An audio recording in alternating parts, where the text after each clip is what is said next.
Masih membahas tentang rukun-rukun sholat. Bener, halaman Pak Lekor.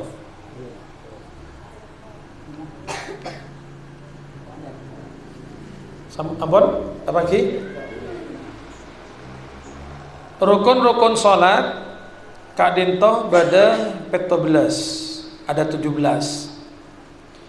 At-tasi'u se nomor sanga, ya paling atas itu as-sujudu marratain. Rukun sholat yang ke-9 adalah sujud 2 kali. Ya. Jadi sujud itu 2 kali. Dalam setung rakaat ada 2 kali sujudan. Subhanallah. Caepon ulama ini rahasianya atau sirnya, kenapa dalam satu rakaat hanya sujud yang 2 kali? Ya betul ya. Sampai menafajeng dalam satu rakaat itu kan ada qiyam, ada ruku, ada i'tidal, ya kan? Itu kan satu kali, betul? Qiyamnya sekali, rukuknya sekali, i'tidalnya sekalian, 1 kali. Tapi waktunya sujud 2 kali. Sujud, duduk, sujud lagi. Makdu kali. Apa sirnya? Apa hikmahnya? Kata ulama, untuk menunjukkan bahwasanya kita ini betul-betul hamba Allah. Untuk menunjukkan bahwasanya kita adalah budak-budaknya Allah, hamba-hamba Allah yang kita tidak pantas untuk sombong. Tidak pantas untuk sombong. Angkuh, congkak, sangat tidak pantas. Makanya diingatkan oleh Allah, kepala yang merupakan anggota tubuh yang mulia harus nempel ke tanah. Oke? Harus kepalanya di bawah. Dan 2 kali lagi. Benih sekalian, 2 kali. Sujud, duduk, sujud boleh. Jadi tidak ada kesombongan hati. Walaupun presiden, walaupun perdana menteri, bakta fajang sujud cetak boleh baba. Kira bagi itu isyaratnya. Jadi cebong sombong kalau panjenengan dengan apa yang mau kita sombongkan ini? Sombong na apa kula ban sampean? Adik na apa kula ban sampean? Subhanallah. Rasulullah sallallahu alaihi wasallam, nabi, rasul, makhluk yang paling mulia, sujud 2 kali. Kepala di bawah. Ya. Malah nanti akan diterangkan, sujud itu betul-betul harus sujud. Artinya nempel, Pak. Ya. Ini kan nempel, dahi itu nempel ke tempat sujud. Jadi tak oleh napanya mana? Ngambang ini kan tak oleh. Kotu apa? Kotu etekep. Sehingga ulama ngasih gambaran tuh menbeda ke apas, penyet ke apas. Nah, itu berarti sujud. Paham nggih? Misalnya tempat sujud beda ke apas, itu begitu kepala kita sujud, kapasnya betul-betul penyet. Berarti itu sujud. Tak oleh ngambang atau anggang-anggang istilahnya, takut sesujud tak oleh. Ya. Bahkan dulu baginda Rasulullah sallallahu alaihi wasallam pernah waktu Ramadan Kak Dinto ojen hadirin. Dan Anda jangan membayangkan waktu itu seperti sekarang Masjid Nabawi. Waktunya Rasulullah itu Masjid Nabawi ya cuma tiangnya itu dari batang korma, atasnya itu daun-daun korma. Mungkin bocor aja Pak Ochen ini kan bocor. Saya kenapa? Masjid itu tanahnya jadi apa istilahnya ini? Iya, kena air itu apa sih? Meduren apa meduren? Ledok. Bener. Okay. Sehingga Nabi sujud itu ya ke tanah itu. Waktu beliau bangun, ya ada bekasnya itu, tanah menempel di dahi Rasulullah. Allahumma shalli ala Muhammad. Semakin sampean tak poro na sujud langsung ke tanah lagi. Harus pakai sejadah. Harus pakai apa ini? Karpet. Kalau tidak ada karpet tidak mau sholat. Kanjeng Nabi Muhammad SAW, beliau dulu sujud di atas tanah yang berair sehingga membekas di dahi beliau sallallahu alaihi wasallam. Masya Allah. Itu ya, jadi harus betul-betul sujud ya, harus betul-betul sujud. Tetapi manusia jabang som di hadapan Allah semua sama. Ya, dan pangeran kula sampean ning kepada kabeh. Saya paling mulja, saya paling takwa dak Gusti Allah. Tak peduli anak siapa, turunan siapa. Tak peduli anak siapa, turunan siapa. Saya paling mulja, saya paling takwa dak Gusti. Sudah itu pegangan itu.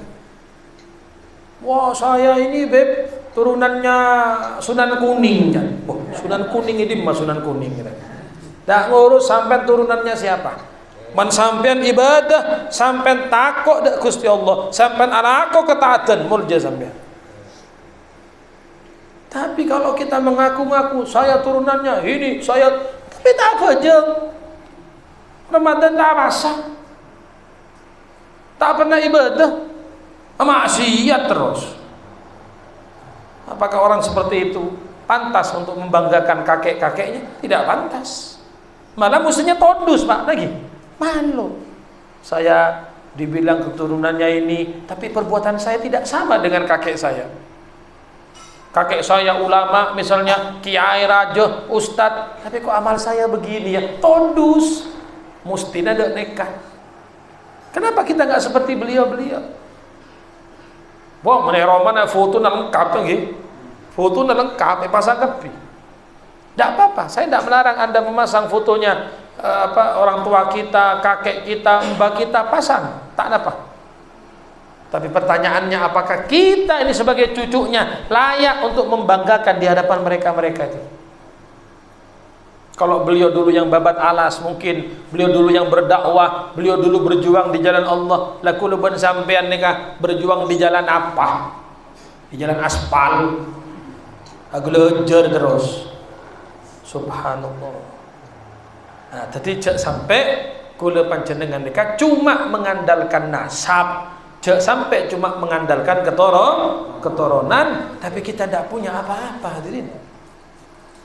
Makanya Tabuna Al-Habib Abdullah Al-Haddad radhiyallahu anhu, la taghtarra bin nasabi wa la tagna bikana abi. Ini ngaki, la taghtarra bin nasabi wa la tagna bikana abi. Saya ingat ya Tabuna Habib Abdullah Haddad, kamu jangan tertipu dengan nasabmu. Ini kata Tabuna beliau, Tabuna Habib Abdullah Haddad. Seorang teka Habib mereka turunan Kanjeng Nabi. La taghtarra bin nasabi, kata beliau, kamu jangan tertipu dengan nasabmu. Jangan terpedaya dengan nasabmu. Wala tagna bikana abi, jangan kita merasa cukup dengan mengatakan ayahku begini, mbakku dulu begini, kakekku dulu begini. Lah kita bagaimana sekarang? Paham ya? Paham tak paham? Cek sampai ngandel lagi reng tua nah. Jangan hanya mengandalkan kakeknya, mbak-mbaknya, sementara kita tidak ada amal solehnya. Ya, dalam hadis Kanjeng Nabi adabu, man batta'a bihi amaluh lam yusri' bihi nasabuh. Nikah hadis Kanjeng Nabi tretan. Man batta'a bihi amaluh, pesera amala sesekoni, amala lambat, lam yusri bihi nasabuh. Tidak bisa dipercepat itu amal dengan mengandalkan nasabnya. Tidak bisa dia meninggikan itu amal dengan mengandalkan nasabnya. Tak bisa. Kita tetap kula sampean ke wajib ibadah. Kula sampean wajib taat. Kerjakan kewajiban, kerjakan amal sunnah. Paham? Nek sokone engko anu naria, engko kompoyaria, engko anan ria, tak ngurus. Ibadah sampean, ala aku sampean ibadah. Engki. Keturunannya siapapun hadirin. Engki. Tora ibadah. Jangankan kita cucu Nabi yang ke-38. Bukit jauh lagi. Pulau-pulau belu. Habaib sekarang ini antara 38 39 di atas. Putrinya Nabi langsung, anak langsung Siti Fatimah. Apa kata Rasulullah? Ya Fatimah, i'mali. Anakku Fatimah, kamu beramal yang banyak nak ya. Nak ya, beramal yang banyak nak ya. Beramal yang banyak. Sunika putra Nabi. Punten Nabi tidak mengatakan, wis gampang kok Nabi aku kok gampang, tak gandeng. Kalau anakku gampang. Enggak. I'mali, Fatimah anakku, amal kamu yang banyak nak ya. Amal kamu yang banyak. Nika anak langsung kompoi tolong belu apa? Saya ngomong apa adanya. Saya tidak ada niatan misalnya, oh ini Habib benci kepada Habib yang lain. Tidak ada. Saya tidak benci kepada siapapun. Saya hanya ingin menyampaikan siapapun kita, keturunan kita, anak siapapun kita, ibadah tetap wajib, Pak. Yakin bagi? Malah justru mestinya orang seperti kita ini yang punya nasab yang bagus, todus. Mestinya kita malu, ya Allah, orang menghormat kita karena kita punya nasab. Kok amal saya begini? Kok ibadah saya todus, Pak? Aslinya todus, kuat gak itu. Siti Fatimah saja disuruh beramal sama Rasulullah, suruh ibadah banyak. Kok kita ini ngenteng no kadang-kadang abojong, tak abojong. Mata mangkat Jumatan, kompoyah gempang. Bemata sampean, kulo nika kompoyah Sunan apa kulo? Sunan apa? Sunan Koneng kan. Kulo kompoyah bujuk apa ya? Beda bujuk kan, sopo? Bujuk kan beda ya metode bujuk napa kan nek iki. Oh nika ki empana kulo nika. Engki sampean tetap ibadah. Menibas pola anak-anak bujuk pas tak bejam. Engki lagi. Bah, saya Pak. Saya putra Nabi Nuh seekor cakan aneka ancor binasa. Putra Nabi putra langsung anaknya Nabi Nuh seekor cakan hancur binasa, tenggelam dengan orang-orang kafir. Kenapa? Karena tak norok bunte yang sempurna, tidak mengikuti jejak langkah ayahnya Nabi Nuh alaihissalam, maka anak itu dihancurkan oleh Allah. Bahkan dalam Al-Quran Allah Ta'ala deru ketika melihat anaknya tenggelam di lautan itu, di lautan banjir itu, banjir Pak, banjir seluruh dunia banjir waktu itu. Anaknya Nabi Nuh kan tenggelam, namanya seorang ayah. Kata Allah, kata Nabi Nuh, ya Allah, ini putra anakku lah ya Allah, anakku ini ya Allah. Saking sayang cintanya kepada anak. Tetapi apa? Langsung dijawab oleh Allah. Nuh, innahu laisa min ahlik, bukan keluargamu itu sudah. Bukan anakmu sudah itu. Bukan anakmu, bukan keluarga kamu, putus. Ngerti sampean? Innahu amalun ghairu salih, karena dia melakukan perbuatan yang tidak baik, tak ibadah, tak norok dak sampean, Nuh, dak ikut kamu, ya sudah dia hancur, dia binasa. Ini putra Nabi, sampean putra apa saya?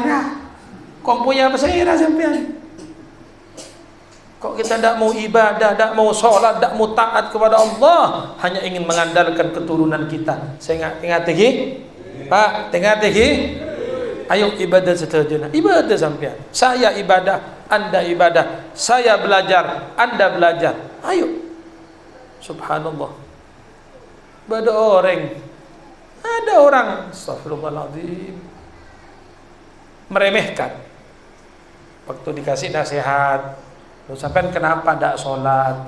Kok ngenteng no ibadah? Wah, mau sengkok bode kantong Kanjeng Nabi ya. Ya apa ini? Sebentar. Sampean ngomongnya apa? Iya, saya ini sudah di kantongnya Rasulullah. Maksudnya pasti selamat. Ini saya di kantongnya Rasulullah. Jadi maksudnya disimpan sama Rasulullah.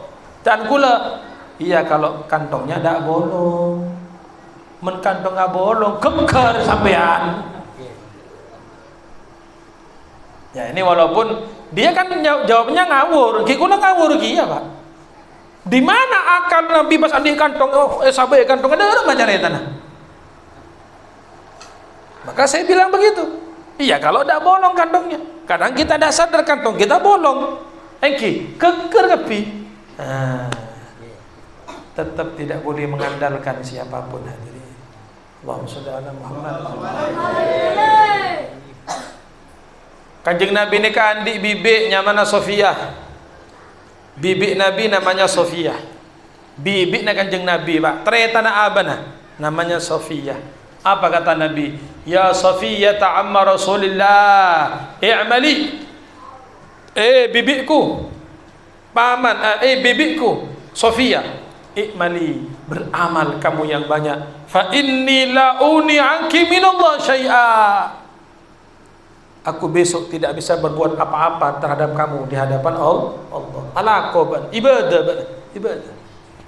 Padahal siapa ini? Bibiknya Nabi.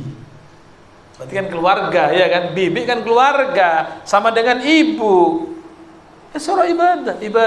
Bibikku kamu sholat, bibikku kamu ibadah. Ampun, paham nggih?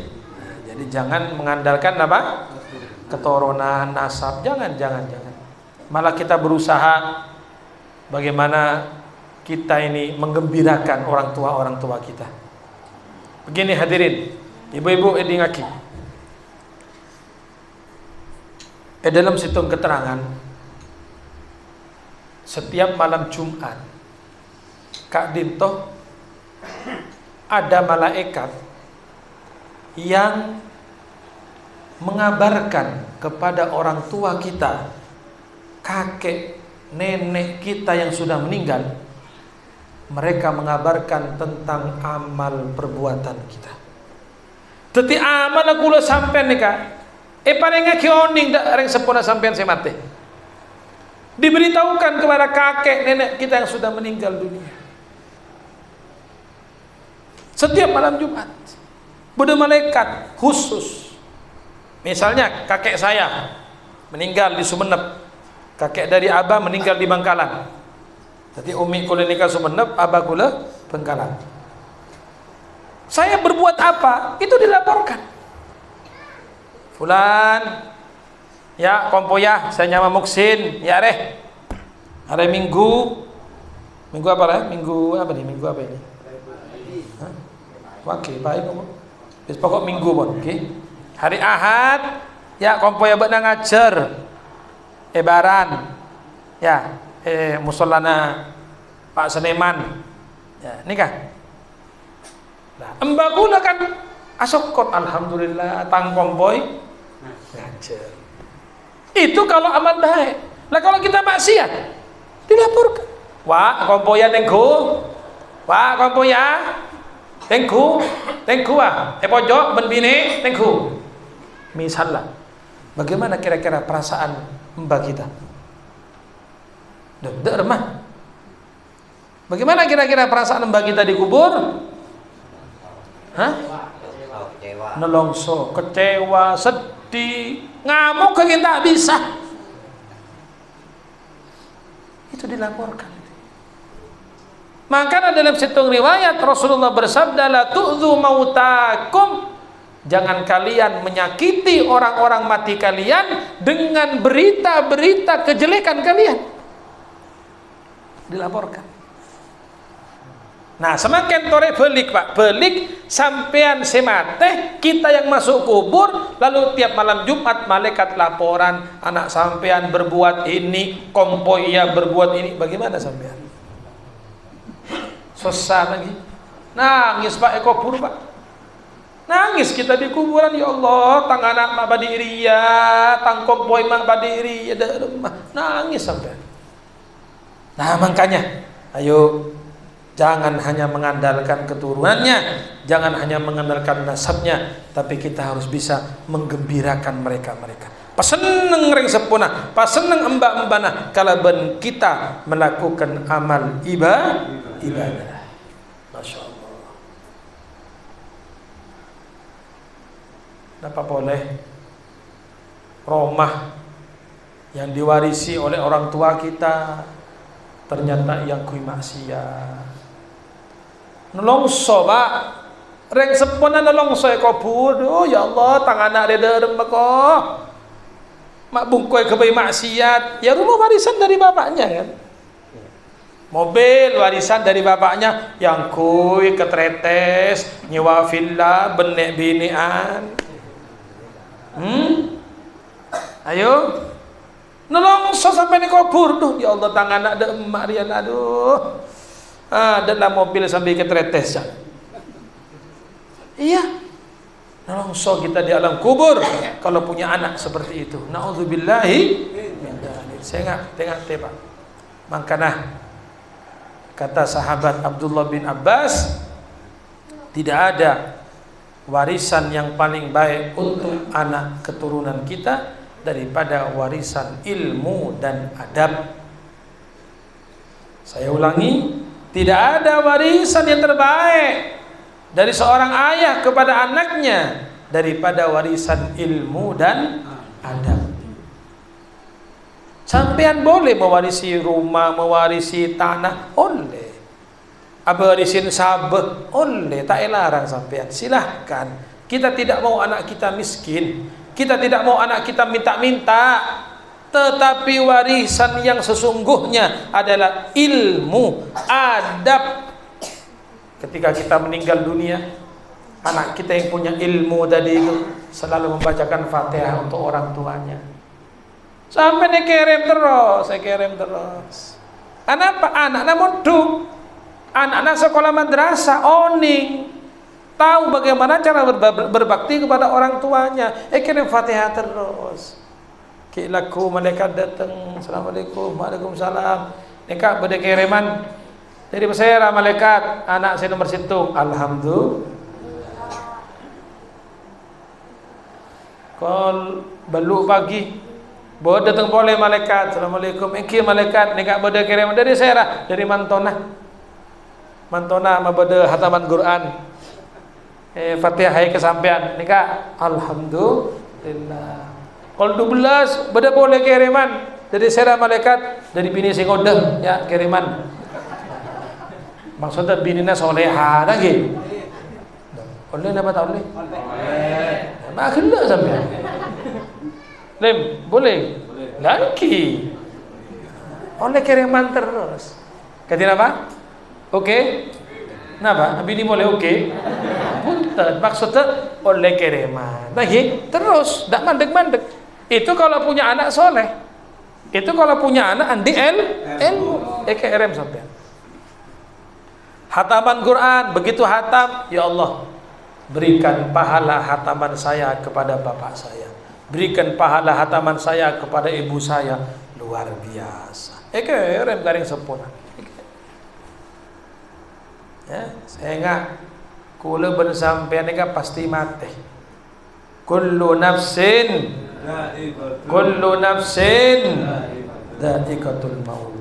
Setiap makhluk yang bernyawa pasti akan mati. Pasti mati kula ben sampean. Mentandi amal jariah sampean. Tandi amal jariah yang terus mengalir ke dalam kuburnya. Binasa kita di alam kubur, hancur kita di alam kubur.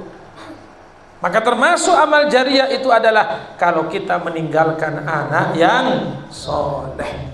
Anak yang punya ilmu itu termasuk amal jariahnya orang tuanya. Pemondok, anak nah, putra nah, selake si bini pemondok, pengaji, pekenal dak Gusti Allah, pekenal dak syariat, sampean bakal seneng odik nah dunia sampai akhirat. Amin. Jadi rukun yang ke-9 adalah as-sujudu marratain. Sujud dua kali. Kenapa kok sujud dibuat 2 kali? Untuk menunjukkan penghambaan kita kepada Allah. Bi an yadha'a jabhatahu ala musallahu maksyufatan wa mutathakiran biha wa munkisan. Bagaimana sujud itu? Abal tidak kitab. Kita meletakkan dahi di tempat sholat. Ya, kalau ada sejadah ya di atas sejadahnya. Maksyufatan, ini gak penting ini lagi. Harus dahinya itu terbuka. Ya, makanya bapak-bapak saya ngakui songkok ini kan terlalu apa nih kan? Terlalu apa dia? Oh, terlalu mendelep. Karena ini menutupi dahi. Paham ya? Angkat sekone supaya dahina terbuka. Ini kan syarat. Syaratnya sujud harus maksyufah. Dahi terbuka. Oke. Ya, ini hati-hati. Ibu-ibu juga teh. Biasanya pakai apa? Iket ki. Ibu-ibu kalau pakai mukena itu loh, pakai apa namanya? Dalamnya itu apa? Iket. Ya, jangan sampai nutupi dahi ibu-ibu ya. Nah, jadi harus dahinya terbuka. Ini kasih tempat itu sujud. Itu yang dimaksud maksyufah. Harus dahinya terbuka. Wa mutathakilan biha. Dan harus sujudnya itu seperti yang saya bilang mantap. Apa enaknya ya? Harus betul-betul sujud. Ya, akurat sujudnya, sehingga kata ulama kalau di bawah itu ada kapas, pasti kapasnya apa? Penyet. Artinya sujud ongkuh. Itu maksud mutathakilan. Ya. Wa munkisa, seporana posisinya itu jengking atau nungging. Oke, seporana lagi kan sujud dan nikah posisinya. Cetak bede bebe pas apa nih kan? Bokong di atas. Maka tidak boleh dan tidak sah kalau ada orang sujud antara kepala dan bokong rata pada tak niat sujud nih kan, keng teh dunga. Iya. Jadi sujud itu posisinya nungging. Iya betul nungging ya. Kalau bahasa Jawanya? Jengking. Ya, jengking. Jadi cetak bede bebe pantat ada di atas. Ini kan jelas ini ya, menunjukkan bahwa kalau di hadapan Allah cetak ini kan ketua bebel kan. Cek bong sombong.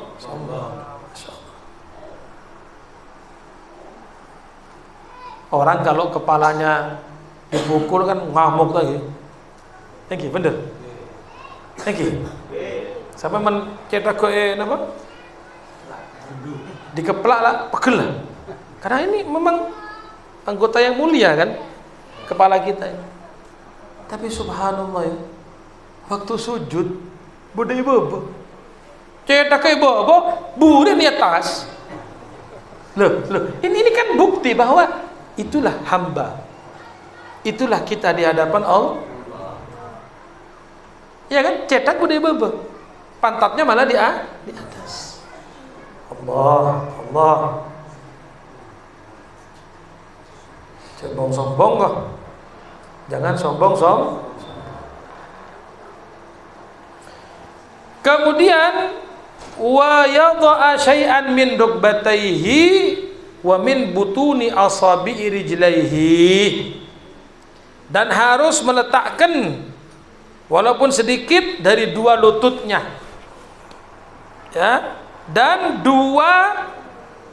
dan jari-jari dari tangannya, ya, perut jari-jari tangannya dan perut dari jari kakinya. Makanya nanti disebutkan anggota sujud ini kapetok. Jadi kaki anggota sujud itu ada 7. 1 dahi, 2 telapak tangan, 2 lutut, dan 2 perut jari-jari kaki. Nah, ini kan tak harus kabeh. Misalnya jempol tok tak napa. Pada orang yang sujud kan jempol tok saya nekok. Yang nekuk kan jempolnya saja. Itu tidak apa-apa. Yang penting ini perut dari jari-jari kaki itu nempel. Dua-duanya ya. Kadang-kadang pada orang yang sakit sokoh kalau dipaksa tak bisa. Ya sudah jempolnya tok itu cukup. Ya. Perut jari-jari kaki. Pada orang yang sujud tapi sokona ngangkat. Ini tak sah. Artinya tidak nempel kakinya itu. Ya, coba ya. Ini praktik aja ini. Sini nak, tidak apa-apa. Sini tidak apa-apa. Hah? Tidak mau. Nah, dikasih uang tidak mau. Oh ya sudah. Mamat sini. Ini kan contoh ya. Sini sebelah sini. Oh, lo ketelak lagi ya ya. Oke, pon tak apa pon. Nah, saya bisa ngetelak aja Pak, sujud mat. Sujud mat. Ngadep sana. Enggak apa-apa, ngadep sana. Ya, sujud wis. Ya. Nah, nek kan teku soko saya budi.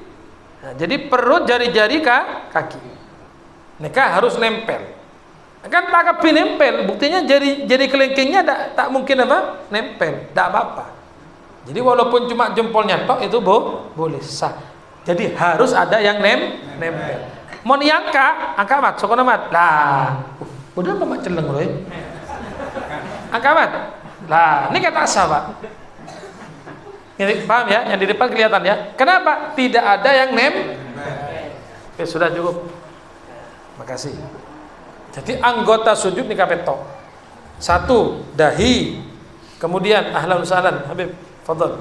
Kemudian 2 telapak tangan, kemudian 2 lutut, dan kemudian 2 perut jari-jari kaki. Berarti ada berapa anggota? 7 anggota. Ahlan. Khair Habibana. Masyaallah. Insyaallah. Naam. Itu harus nempel semua. Ya, harus nempel semua. Nah, cara yang sunnah itu pertama-tama mensampai sujud, neka lutut dulu yang turun. Lutut, kemudian baru kedua tangan, baru dahi. Paham gitu? Ya, saya ulangi, ini cara yang sunnah. Kalau kita dari i'tidal mau sujud, itu yang pertama nempel lutut dulu, kemudian kedua tangan, kemudian dahi.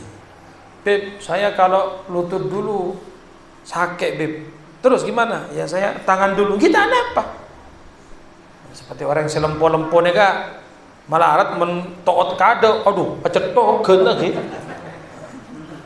Apalagi kalau kepala duluan, nah ini kan aduh mayat lagi. Jadi itu cara yang sunnah. Coba lagi mat, ngadep ke sana, tidak apa-apa. Nah, nanti habis itu sekarang sujud coba. Allahu Akbar. Nah, ini kan. Jadi to'ot gelu, kedua tangan baru Nah, sekarang coba kalau dahi dulu gimana? Coba. Loh, kalau bicara hukum boleh-boleh saja. Cuma ada cara nah, yang penting 7 anggota itu menempel. Tapi cara yang sunnah ya tadi itu. To'ot gelu, tanang, turun apa? Dahi. Oke. Kemudian juga berkaitan dengan sujud, masih kita membahas sujud. Ketika sujud itu tidak boleh kita bergerak sujud untuk tujuan selain sujud. Ya. Jadi begitu sampean dari i'tidal mau sujud memang untuk sujud. Contohnya begini. Ada orang i'tidal lagi, ketika dia mau sujud mak beda apa nyaruan nih kan? Tawon. Nah, jadi tawon tadi akan menyerang kepalanya pas nunduk. Nunduk. Ah, waktu nunduk nih kah? Sekalian wis sujud. Itu tidak boleh. Karena apa? Awal gerakan dia itu bukan untuk sujud, tapi untuk menghindari tawon. Coba, tidak apa-apa. Ada tawon tidak? Ada tawon ini ya. Misalnya ada tawon ini, nanti menghindar. Nah, kan dia mau sujud, terus dia berpikir, kan saya mau sujud, sekalian aja sujud, terus sujud. Ini kan tak sah, tak boleh. Berdiri lagi, tidak apa-apa. Ya. Nanti bernyaruan. Nah, menghindar kan? Ini kan ketua beli boleh. Tegak lagi. Nah, tegak lagi, baru Oke, paham maksudnya, paham ya? Jadi harus ketika dia bergerak untuk sujud, an yaksida as-sujud, niatnya untuk sujud. Tidak boleh niat untuk yang lain. Itu syaratnya. Hidung itu ya Habib Husin tidak termasuk bagian yang harus nempel. Ya kalau bisa nempel, tapi kalau hidung kita ini kayaknya tidak bisa nempel gitu. Yang mereka ngarap pancung bebek. Menepak saaki bu. Ada tak apel nempel lagi. Ya makanya dalam kitab itu cuma 7 anggota sujud. Jadi dahi, kedua tangan, 2 lutut, sama 2 perut, jari-jari kaki. Kalau hidungnya bisa nempel ya tidak apa-apa, bagus juga. Ya mungkin di negara Arab kan hidungnya mancung-mancung, bangir-bangir, ya pasti nempel. Tapi model kita kan minimalis ini ya. Kocak pesek tak nyaman gitu.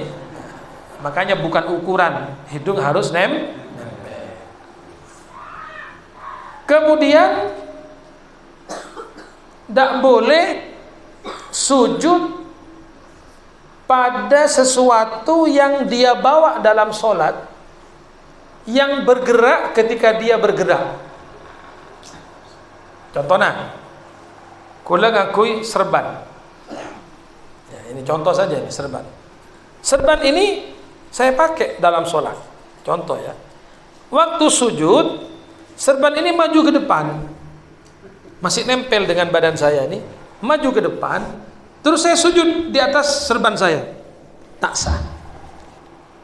Kenapa? Karena dikatakan serban ini yataharraku biharakatih. Serban ini bergerak dengan gerakan saya. Kecuali serbannya buka. Nah, biasanya begitu kalau kita sholat, serbannya buka, sahabat ya ada. Tidak saya pakai, tidak masalah. Paham kira-kira? Faham dong? Tidak masalah. Atau orang yang ngakui imamah. Ya, imamah. Ada zail itu ekornya imamah. Rupanya lancung ekornya. Ya. Waktu sujud ekornya ke depan, terus dia sujud dengan atau di atas ekor imamahnya. Tidak sah. Tidak sah. Atau lengan bajunya. Orang rambut kan berlebar nih kan. Agak lebar-lebar kan. Nah, jadi waktu sujud ininya ke depan. Hanya dia sujud ke lengan bajunya, tidak sah. Ibu-ibu perhatikan. Karena biasanya mukena itu kan lebar ya. Mukena itu kan besar. Sampai mukenanya besar, akhirnya kita sujud ke mukena. Itu tidak sah. Itu yang dimaksud oleh ulama, alla yasjuda ala syai'in yataharraku biharakati. Ya. Kalau rambut. Dari apa? Rambut ke muka. Iya, kalau rambutnya itu menutupi dahinya, tidak sah. Ya, itu kalau ada orang rambutnya panjang misalnya, tidak pakai kopiah berarti ya, tidak pakai songkok. Makanya orang sholat tidak pakai kopiah itu hukumnya makruh. Oke, orang apa jeng tak angkuh songkok neka makruh. Ya, karena itu tadi khawatir ada rambut yang menjulur, takut menutupi dahinya. Ya. Nah. Kemudian juga diterangkan oleh para ulama tentang sujud, wa an yatma'inna fihi, wajib hukuma at-tumakninatu fihi, harus tumakninah di dalam sujud. Dan sudah sering kita terangkan tumakninah itu minimal sekadar mengucapkan subhanallah. Subhanallah itu sudah tumakninah. Ya, tapi seyogianya kita membaca doa sujud subhana rabbiyal a'la wa bihamdih, subhana rabbiyal a'la wa bihamdih, subhana rabbiyal a'la wa bihamdih. Itu pasti lebih dari tumakninah.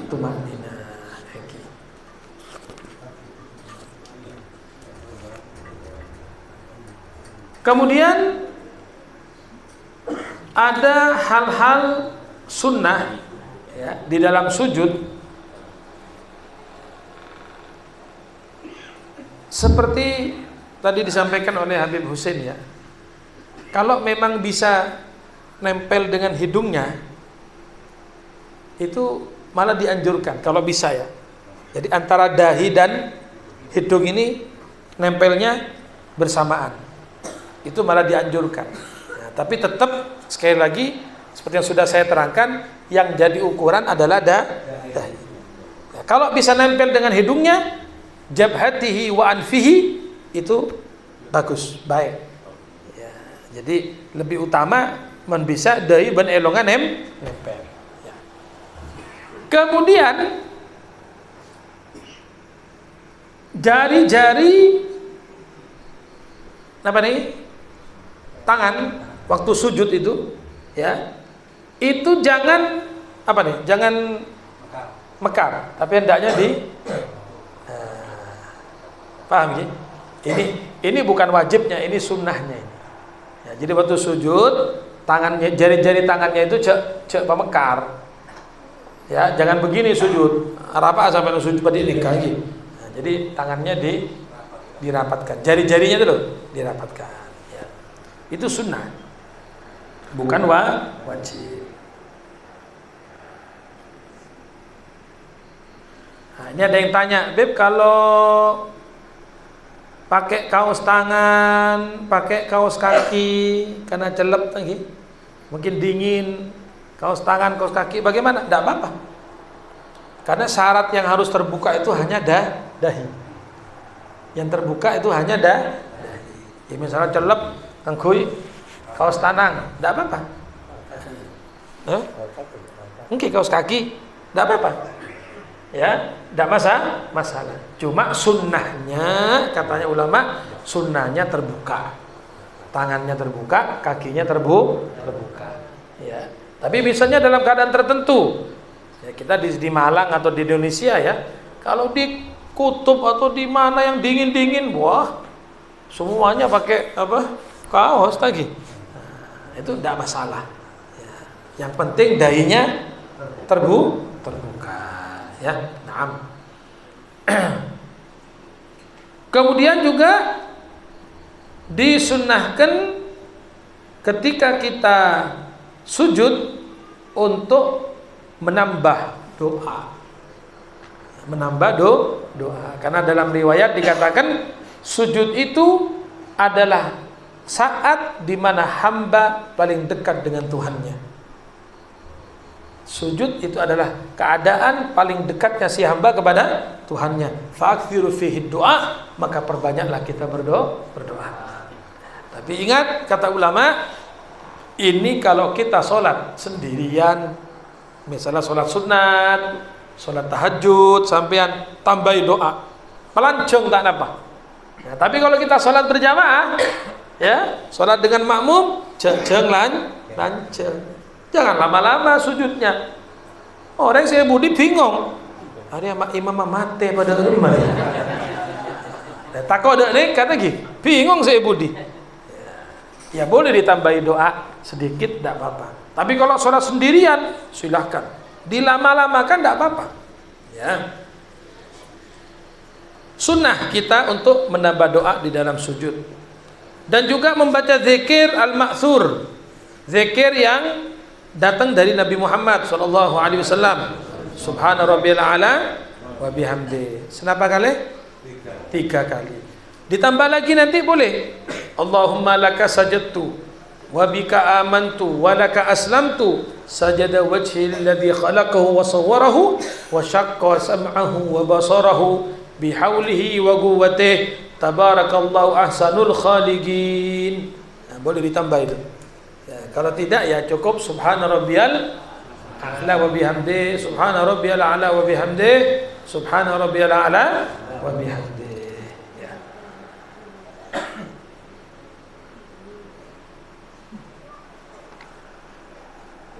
Nah, itulah hadirin wal hadirat yang dirahmati Allah, pembahasan tentang rukun salat yang ke-9, yaitu sujud marratain 2 kali, dan yang ke-10 at-tumaninatu fihi, harus tumakninah di dalam sujud itu. Insyaallah yang selanjutnya rukun salat yang ke-11 sampai yang 17 akan kita bahas pada kajian yang akan datang.